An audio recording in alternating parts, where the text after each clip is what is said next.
Ngayon matutunghayan nyo, paano ba ginagawa ang 650 fried rice? Kamusta? Mga kumakausap tayo, mga naka-fortuner Politician. Oh, nakaganyan ka, nakasut ka na. Ano naman? Siyempre, gagawa ng 650 fried rice. Pinakamalupit na fried rice, number 1, premium quality. Ayan o. Una, gigisa mo muna yung kimchi na yan. Kasi malupit ang kimchi. Kaso may inipan na to, huwag na yan. May large sa amin o. Kaya premium yan. O, diba?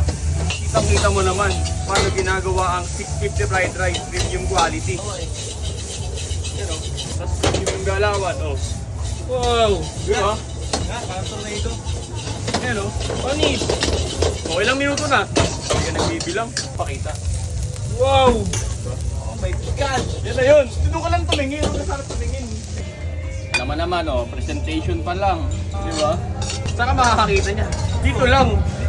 Saan ba to? Oh. Waste mo lang. Ayan. Emperor fried rice. May kita mo sa Waze. Pwede din sa Food Panda. Pwede sa Lalamove. Order mo lang kami dun. So, di pa tapos yun dun. Paano magiging 650 yan kung walang ganito? Damn! Sarap. Ano magiging 650 yan? Kulang pa. Saglit ka lang. Asa na? Ano na? Yung pang-topic sa ay, wala, nawawala. Ay, nako! Wala na? Yun. So, ito na yun. 650 fried rice eh, no? Ay, yung basil. Bahay ka, Nasa bahay. Ba't nasa bahay? Ayun, Ayan, kulang. 600 na lang. Magkano na lang? 600 na lang. Kulang Ayan. ang recipe. 650 pa rin yan, men. 50 pa rin yan, no? Ang nagbabago dyan, 650. Wow. Sarap, men. Oh.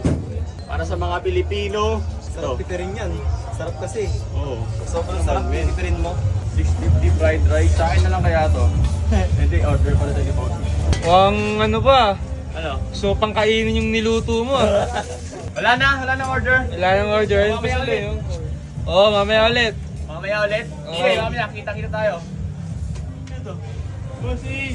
Bossing! Kamusta?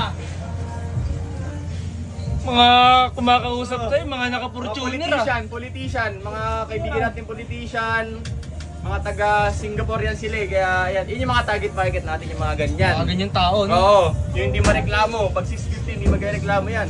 Para barya lang, no? Gasolina pa lang yan, 2.5 na eh. Talaga. Di ba? Kaya, sa mga nagreklamo na 650, magsipag ka. Huwag kang tamad. 650, basic lang yun eh. Di ba? 650, pangkaraniwan na pera lang yun. Dapat di ka nahihirapan sa 650. Lugo. 650 dapat, ano mo lang yun eh. Barya-barya mo lang Yeah, dapat no? yun eh. Di ba? Kaya magsipag ka, huwag ka masyadong tamarin. Para makapagsuot ka ng mga ganito, makakain ka ng Friday sa 650, di ba? Sipagan mo yung buhay mo, wag